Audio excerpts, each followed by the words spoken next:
மனம் எதை நாடுகிறதோ அதை செயலாக்கும் ஆத்மசக்தி உதவி புரியும் என்கின்ற எங்கள் சர்வஸ்ரீ கோன் குருநாதனுடைய தாரக மந்திரத்தை முன்வைத்து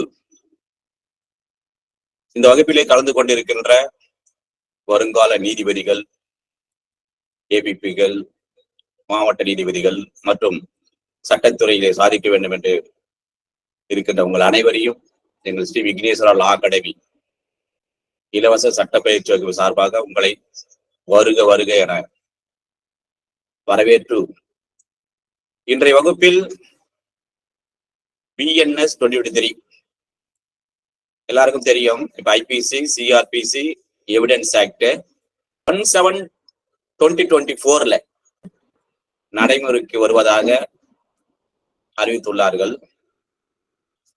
இதுக்கடையில அதை போஸ்ட்பான் பண்ணணும், டேட் ஆஃப் எஃபெக்ட்னு சொல்லி ஒரு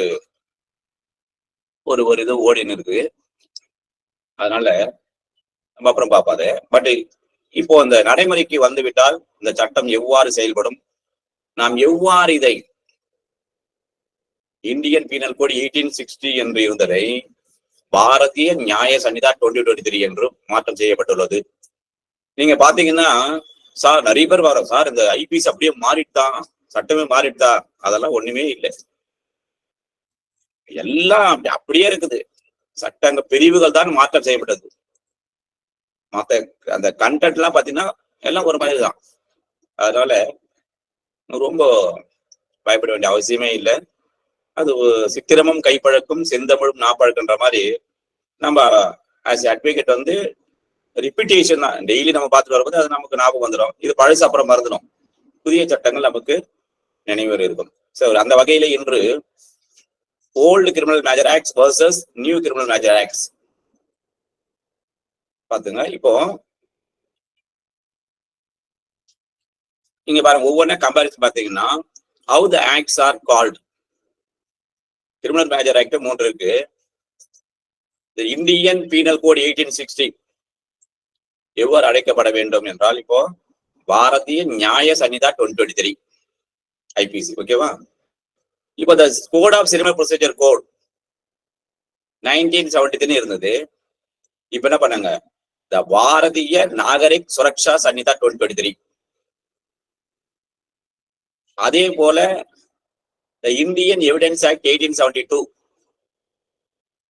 புதிய சட்டம் பாரதிய சாட்சிய அதிநியம் 2023 இவ்வாறு அழைக்கப்பட வேண்டும். சரி, இப்போ எந்த ஆக்ட், இந்த சட்டங்கள் எல்லாம் எப்பொழுது பாரதிய நியாய சன்னிதா, அதே போன்று இந்த 3 சட்டங்களும் டேட் ஆஃப் அசன்ட் என்ன, ஜனாதிபதியிடம் எந்த தேதி, இந்த மாதிரி கொஸ்டின்ஸ் எல்லாம் உங்களுக்கு சார் பிலிம்ஸுக்கு கேட்பாங்களா, இல்ல இன்டர்வியூல வருவாமா? அதாவது இன்டர்வியூ இருக்குல்ல, நேர்முக தேர்வு, அதுக்கெல்லாம் பயன்படும். அதனால நோட்ஸ் எடுத்துங்க. நோட்ஸ் எடுத்துட்டு கேட்பாங்க, இந்த new criminal major acts date of assent which one is கரெக்ட்னு பார்த்துட்டு பாருங்க. 4 ஆப்ஷன் இருக்கும். அப்ப நீங்க என்ன பண்ணணும், கிறிஸ்துமஸ் ஞாபகம் வச்சுங்க, 25/12/2023 கிறிஸ்துமஸ் மட்டும் ஞாபகம் வச்சுன்னா, அந்த கிறிஸ்துவ நாளில் இந்த சட்டமானது ஜனாதிபதியின் ஒப்புதலை பெற்றது. இப்ப டேட் ஆஃப் என்போர்ஸ்மெண்ட், என்ஃபோர்ஸ்டு இன்னும் நடைமுறைக்கு வரவில்லை. ஆனால் date of enforcement with effect from கொடுத்துட்டாங்க. எப்பன்னா கமிங் மந்த், தட் மீன் 1/7/2024 இது நடைமுறைக்கு வருவதாக அரசாங்கம் அறிவித்து உள்ளது.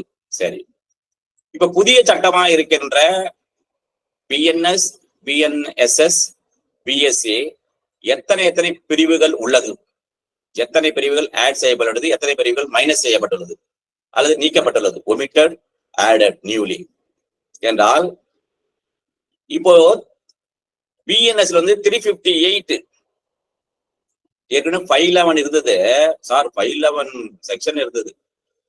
ஆனா இப்ப என்ன பண்ணாங்க, 358 குறைத்து விட்டார்கள். அப்ப மைனஸ் எத்தனை சார், எத்தனை செக்ஷன் இப்ப இல்லன்னா இல்ல, அதெல்லாம் சப்ஸ்டிட்யூஷன் போட்டாங்க. எல்லாமே இருக்கு, எல்லாத்தையும் இப்ப நம்ம அடுத்து பார்க்கும்போது தெரியும் உங்களுக்கு. 63 to 70 ஒரே செக்ஷன்ல சப்ஸ்டிட்யூஷன் போட்டாங்க. 8ல செக்ஷன் 1 2 3 4 சொல்லிட்டு. சரி, ஓகே. இப்போ வந்து பாத்தீங்கன்னா அப்போ 153 sections of IPC minus and added as subsections, அது உட்பிரிவுகளாக சேர்த்து விட்டார்கள். அதே மாதிரி இன்னொன்னு பாத்தீங்கன்னா இப்போ 41 ABCD சிஆர்பிசில, அதே மாதிரி இங்க 354 ABCD இருந்ததுல, அதெல்லாம் பண்ணாங்க 75 76 77 78 அது தனியா செக்ஷனை போட்டாங்க, ABCDன்னு எடுத்துட்டாங்க. சரி, இப்போ அதை பார்க்கும்போது டீட்டெயிலா பார்ப்போம். Overview of BNSS. சரி, பாரதிய நாகரிக் சுரக்ஷா சன்னிதா சிஆர்பி 2023 இதுல பாத்தீங்கன்னா டோட்டலா 39 சாப்டர்ஸ். அப்புறம் டோட்டல் செக்ஷன் 531. ஷெட்யூல் 2 இருக்கு. ஃபார்ம்ஸ் பாத்தீங்கன்னா ஃபார்ம்ஸ் 58. சரி சார், ஏற்கனவே எத்தனை ஃபார்ம்? அது அவனி ஃபார்ம்ஸ் இன் சிஆர்பிசி சொன்னா எத்தனை ஃபார்ம்? 56 ஃபார்ம் தான் இருந்தது. அப்ப 2 ஃபார்ம் ஆட் பண்ணிருக்காங்க. அந்த 2 ஃபார்ம் என்னன்னா, ஃபார்ம் 1 எழுதிங்க. Form 1 notice by the police to appearance for investigation. என்ன பண்ணாங்க? முதல்ல ஃபார்மே படிவமே என்ன, 1வது படிவம் என்னவென்றால், இப்போ ஒரு இப்போ நான் தான் என்ன அக்யூஸ்ட், இப்போ நானு ஒரு வழக்கு என் மீது இருக்கின்றது. அதுல வந்து எஃப்ஐஆர் போட்டாங்க. பிறகு இன்வெஸ்டிகேஷன் நடக்குது. நான் வெயில வந்துட்டு வெளியே இருக்கேன். இன்வெஸ்டிகேஷன் புலனாய்வு செய்கின்ற இன்வெஸ்டிகேஷன் ஆபீசர் ஆனவர் நான் செய்த குற்றம் சம்பந்தமாக,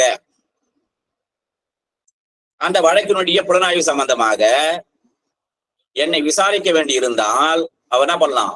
ஃபார்ம் 1 அதன்படி எனக்கு ஒரு நோட்டீஸ் அறிவிப்பு அனுப்பி, ஏங்க நீங்கள் செய்த குற்றத்திற்காக நாங்கள் புலனாய்வு செய்கின்ற போது சில சந்தேகங்கள் இருக்குது, உங்களை நாங்கள் விசாரிக்க வேண்டிய, எனவே நீங்க வந்து எங்க வாங்க, காவல் நிலையம் வாங்க, அல்லது ஆபீசர் இன்சார்ஜ் ஆஃப் போலீஸ் எங்க கூப்பிடுறாரோ அங்க பிஃபோர் மீன் இருக்கும். அப்படி என்று என்ன பண்ணலாம்? அவரை அந்த காவல் அதிகாரி அழைத்து விசாரிக்கலாம். அதே ஒரு 44A 44Aன்னா 44 இன்ஜுரி இருந்துல்ல, இன்ஜுரினா அசால்ட் அப்படின்னு. அந்த 44Aவில் அது என்ன பண்ணாங்கன்னா பாண்ட் ஃபார் அப்பியரன்ஸ், அது புதுசா சேர்த்திருக்காங்க. Bond for appearance.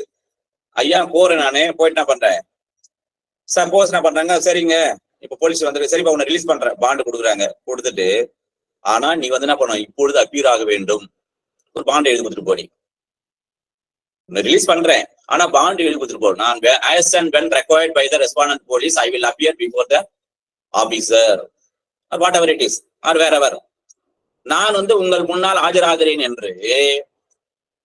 அதுதான் 46 BNSS ஃபார்ம் எக்ஸ்ட்ரா இருக்குது. இப்போ ஷெட்யூல் 1 2ல மாதிரி 58ல ஏற்கனவே சிஆர்ல 37 சாப்டர் தான் இருக்குது. அது ஆல்ரெடி உங்களுக்கு தெரியாது, வேணாம். இப்போ வந்து அடுத்து பிஎன்எஸ் ஓவரி பாருங்க. ஏற்கனவே 23 சாப்டர் 511 செக்ஷன் இருந்தது இல்ல, இப்போ 20 சாப்டர்ஸ் 358. அப்பனா அது 3 சாப்டரே இல்லை இப்போ. ஓகே, அடுத்து பிஎஸ்எம் பாத்துருவோம். ஏன்னா இந்த கிரிமினல் 3 மேஜர் ஆக்ட் என்னன்னு பாத்துருவோம். தென் we will proceed for BNS, what newly added sections. ஏற்கனவே அதாவது 11 சாப்டர் இருந்ததுல்ல, அப்படி இப்ப 12 சாப்டர் ஆயிருக்குது. 1 சாப்டர் பிளஸ் ஆடட்.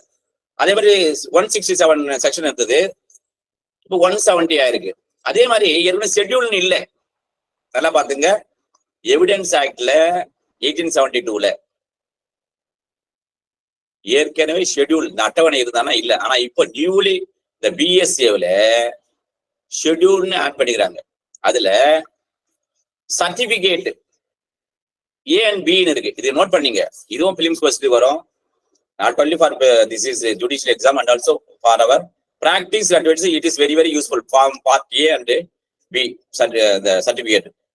ஏன்னா பார்ட் ஏ என்றால் ஏபி ஞாபகம் வச்சுங்க, ஆன்டிசிபேட் பெயில்னு. 65B இருக்குல்ல. இப்போ புதுசா நிறைய பேருக்கு, சாரி நிறைய பேர் எனக்கு என் வீடியோ எல்லாம் பார்த்துட்டு சொல்லிருக்காங்க, சார் உங்க வீடியோ பார்த்தேன் 65B வெரி கிளியரு, ஆனா வந்து இந்த ஃபார்மேட் ஏதாவது இருக்கா அப்படின்னு கேட்டாங்க. தேர் இஸ் நோ ஃபார்மேட்டுங்க. எல்லாமே 6A நான் வீடியோ சொல்லியிருக்கிற மாதிரி அதை ப்ரொசீஜர் ஃபாலோ பண்ணுங்க.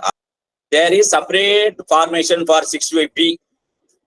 இப்ப சர்டிபிகேட் நீங்க எலக்ட்ரானிக் ரெக்கார்ட்ஸ் மூலமாக நீங்க ரெக்கார்ட் பண்ண வேண்டும் என்றால், நீதிமன்றத்தில் சப்மிட் பண்ண வேண்டும் என்றால், இந்த பார்ட் ஏ இருக்குல்ல சர்டிபிகேட், அது ஃபார்மேட் கொடுத்துட்டான். 6A இப்படிதான் இருக்கணும் ஃபார்மேட் அப்படின்னா it is very easy to the advocates.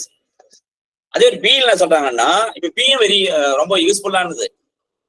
இப்ப எக்ஸ்பர்ட் ஒப்பீனியன் இருக்குல்ல, நம்ம ஏற்கனவே பார்த்தோம் 45 to 50 பார்த்தல, அதுக்கான எக்ஸ்பர்ட் ஒப்பீனியன் என்றால் அதுக்கு there is no format in previous evidence ஆக்ட்ல. நவ் பிஎஸ்ஏல there is separate format for expert opinion.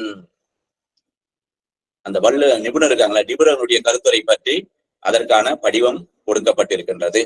இதுதான் ஃபர்ஸ்ட் கிரிமினல் மேஜர் ஆக்ஷனுடைய கிரக்ஸ்.